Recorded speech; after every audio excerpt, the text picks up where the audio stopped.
Senator Bernie Sanders, ranking member of the Senate Budget Committee, among many other things, sanders.senate.gov.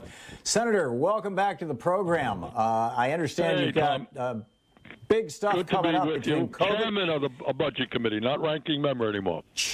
Oh, that's right, Chairman. God bless you. So we've got the COVID relief bill, and also you've got a hearing tomorrow on Walmart. Tell us about these things. Well, what I want to just mention to the listeners is, as a nation today, I think we can all appreciate we face a level of crisis that we have not faced in our lifetimes. I mean, 2020 was the worst year anybody has ever experienced. That's just a fact. And you know, Tom, I think you have been talking about it. I know that. It's not only the pandemic, and it's not only the economic decline, and it's not only the threat of eviction, and it's not only that people can't feed their children, it is the isolation, and you know that people are feeling mental health crisis facing this country. So we got a lot out there that has to be dealt with. And what we have done, working with the White House, is put together a very comprehensive program, I think the likes of which we have not seen in a very long time, that addresses the needs of working families. And how do you see this playing out? You're talking about the COVID stimulus bill. I am. Let me explain. Reconciliation is you know, the rules here in the Senate are really arcane and in many ways absurd. To get normal legislation passed, you need 60 votes because people could filibuster it or just object. So this is a process, a budget reconciliation process, by which we can do it with 50 votes plus a tie-breaking vote from the vice president, which is probably where we are. There is no Republican who's indicated that he or she is coming close to supporting what we're trying to do. So what we are trying to do is make sure that every working-class American, $75,000 for a person or less, $150,000 for a family or less, will get, on top of the $600 that they recently got, another $1,400. So that means if you're a family of four, husband, wife, two kids, that's $5,600, which in this particular time could mean a lot to a lot of families. We are going to extend unemployment benefits through September with a $400 supplement on top of what you normally would get. We are going to raise, if I have anything to say about it, the minimum wage to $15 an hour over a 4-year period. We're going to do something, Tom, that we don't talk about enough in this country, is childhood poverty, especially in minority communities, is outrageously high, one of the highest in the world.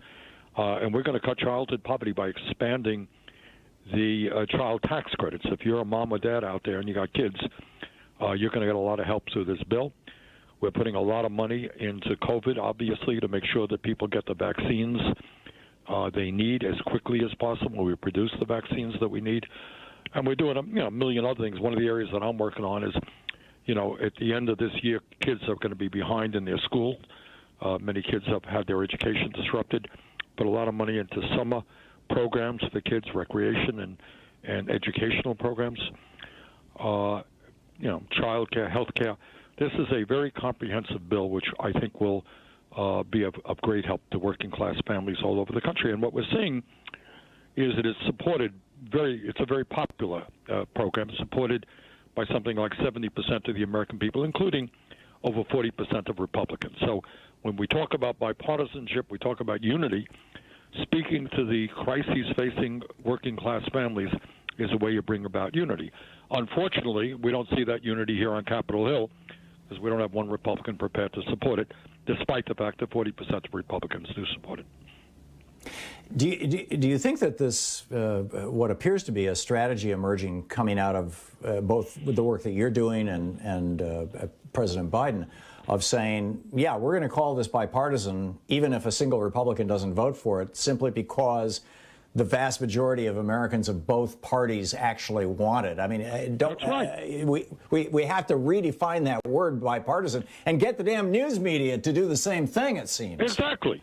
Hey, I have not seen legislation. Now, maybe I'm wrong on this, but significant legislation which was so popular and which had so much bipartisan support. You know, I wish it was more than 40% of Republicans, but that's a lot.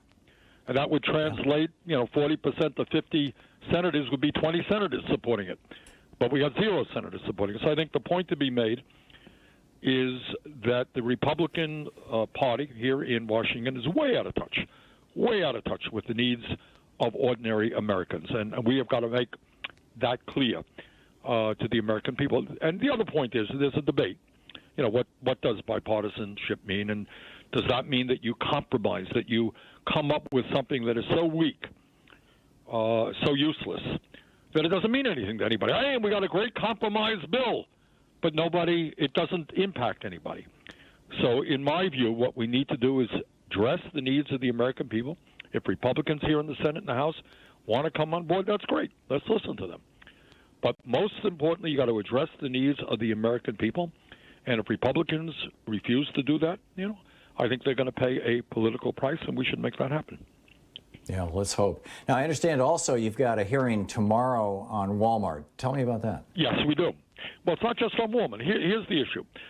One of the scandals that exists in the American economy today is that half of our people, Tom, are living paycheck to paycheck. And I know you know what that means. And it means that you get paid and you got to pay the rent, you got to pay, put gas in the car, you got to buy food for the kids, and at the end of the week you got nothing. That's it. You're living paycheck to paycheck. And if during that week your car breaks down, or your landlord raises the rent, or your wife gets sick, well, you're in financial crisis.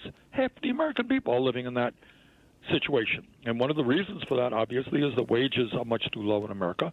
And one of the reasons for that is Congress has not raised the minimum wage since 2007, and it now stands at all of $7.25 an hour. Anybody out there think that any human being in America could survive on $7.25 or $9 or $10 an hour? I don't think so. So in our legislation, we're going to raise the minimum wage to $15 an hour, and we've got to deal with the parliamentarian. And I won't go through all of that stuff, but what we're doing tomorrow is having a hearing, making a point that is not made often enough. And that is that you have large, profitable corporations like Walmart, like McDonald's, like Burger King, like Dollar General, Dollar Tree, all of these large corporations that pay their workers starvation wages. And if you're paying workers starvation wages, those workers end up having to go on food stamps. They have to go on Medicaid. They have to go maybe in public housing. They have to get public assistance because you can't make it on $8 or $9 an hour, which is what some of these companies are paying.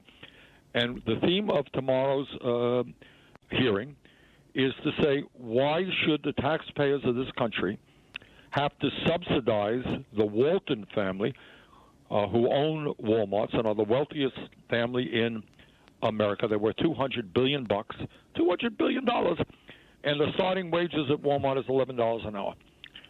So I don't think that the middle class and working class of this country should be subsidizing Walmart. They should be paying their workers a living wage. That's what the theme is. Yeah. Meanwhile, down in Alabama, we have an Amazon operation that's trying to unionize. What's the state of unionization in America in general? I know the Supreme Court and multiple Republican administrations have taken a meat axe to the old Wagner Act and subsequent updates to it. Right. Where are we at? Absolutely. We've got about right. 2 minutes here. Thank you for raising that again. It's not a sexy issue, and it's not an issue that media talks about. But it is an enormously important issue, and thanks for raising it. Here's the simple fact. If you are a member of a union, doesn't mean you're going to get rich, but everything being equal, you're going to earn more money than non-union workers who do the same work as you do. You're going to have better benefits, and you're going to have better working conditions. And the answer is pretty obvious. Why? Because you're not alone. You can sit down with your union and negotiate a contract that will provide better wages and benefits for you. That's what a union does. And companies understand that. And for many, many years, We have had companies making it as hard as possible for workers to join unions. They brainwash workers. They take them into the back room and they say, unions are terrible. Unions are this. And if you join a union, we're going to shut down the plant. We're going to go to China. You know, if you join a union, you know, and you got union organizers, people active who get fired. Oh, you were late 3 years ago. You're going to be fired from your job. So there's been a tremendous anti-union effort.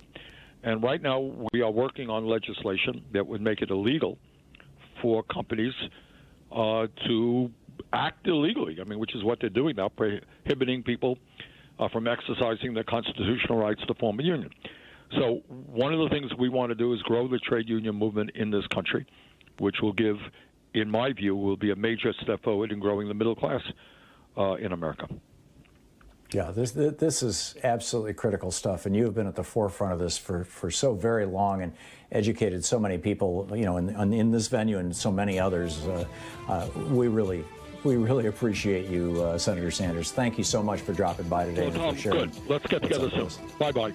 I look forward to it. Thank you. Senator Bernie Sanders, the great Senator Bernie Sanders, carrying on, and now the chairman of the Senate Budget Committee.